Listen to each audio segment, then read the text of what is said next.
Last week I presented to you the arc length method.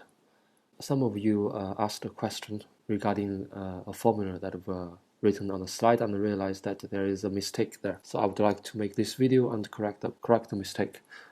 In the arc length method, it started with treating the loading parameter as an additional unknown, and then to make the system of equations solvable, we add an additional constraint equation.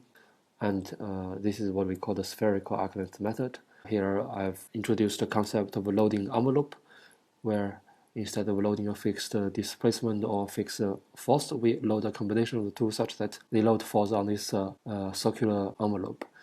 And we find the intersection of this circle with the equilibrium path, and these are our equilibrium positions.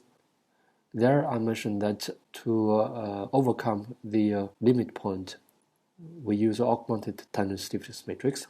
And in last week's slide, I have a minus of partial r, which is the residue with respect to partial a, which is our degree of freedom. The second row, there should also be a minus sign here, and I did not put the minus sign. And the rationale behind the minus sign is that we would like to think that the residue is reducing through iteration, and our objective is to achieve these residue and constraint equations to be zero.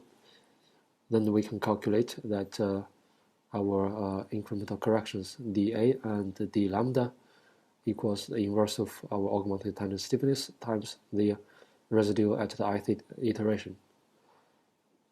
And then we can add this correction to our existing solution for the incremental solution, and then we get our new estimate for the incremental solution.